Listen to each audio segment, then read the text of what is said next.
क्या आप जानते हैं कि यीशु ने सिर्फ चमत्कार ही नहीं किए, बल्कि अपनी करुणा और दया से लोगों के जीवन को पूरी तरह बदल दिया। आज हम बाइबल की एक अद्भुत घटना की बात करेंगे, जहां यीशु ने नैन की विधवा के मरे हुए बेटे को जीवन दिया। ये कहानी लूका 7 में दर्ज है। यह सिर्फ एक चमत्कार नहीं है, बल्कि हमारे लिए कई गहरे आत्मिक संदेशों को उजागर करती है। यह कहानी तब शुरू होती है जब यीशु अपने चेलों और एक बड़ी भीड़ के साथ नैन नगर में प्रवेश करते हैं। ठीक उसी समय एक विधवा का अंतिम संस्कार जुलूस शहर के फाटक से बाहर जा रहा था। उस विधवा का यह एकमात्र पुत्र था और उसके पति पहले ही स्वर्गीय हो चुके थे। अब वह न केवल अकेली थी, बल्कि उसने अपनी जीवन की हर आशा भी खो दी थी। लेकिन इस दर्द भरे क्षण में यीशु ने हस्तक्षेप किया। यीशु ने इस महिला की पीड़ा को देखा और उनके दिल में करुणा जाग उठी। उन्होंने उससे कहा, मत रो। यह केवल सांत्वना के शब्द नहीं थे, यह यीशु का प्रेम और उनकी दिव्य शक्ति का प्रतीक था। यीशु ने अर्थी को छुआ और पूरी भीड़ में शांति छा गई। फिर उन्होंने कहा, हे जवान, मैं तुझसे कहता हूं, उठ। और तभी वह जवान जीवित हो गया और बोलने लगा। यह दृश्य देखकर पूरी भीड़ में विस्मय छा गया। उन्होंने परमेश्वर की महिमा की और कहा, हमारे बीच एक महान भविष्यवक्ता आया है।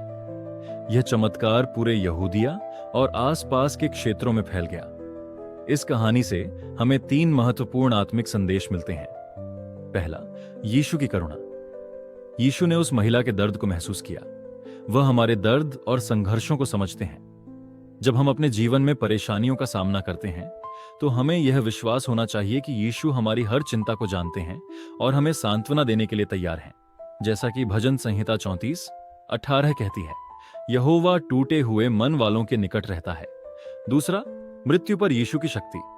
यह घटना हमें दिखाती है कि यीशु केवल बीमारी या समस्याओं को ही नहीं हराते, बल्कि मृत्यु पर भी उनकी शक्ति है। वे जीवन और मृत्यु के प्रभु हैं। उन्होंने कहा था, मैं पुनरुत्थान और जीवन हूं। जो मुझ पर विश्वास करता है वह जिएगा। यूहन्ना 11:25। तीसरा, आशा का संदेश। यह कहानी हमें यह सिखाती है कि जब हम अपनी आशा खो देते हैं, तब यीशु हमारी नई शुरुआत बन सकते हैं। विधवा ने सोचा कि उसका जीवन समाप्त हो गया है, लेकिन यीशु ने उसकी कहानी को एक नया मोड़ दिया। यह हमें यह विश्वास दिलाता है कि हमारी समस्याएं कभी भी आखिरी शब्द नहीं होती। यीशु मसीह आज भी वही हैं। उनके पास आज भी हमें उठाने और हमारी निराशा को आशा में बदलने की शक्ति है। क्या आप उनके पास आकर उनकी करुणा का अनुभव करना चाहते हैं?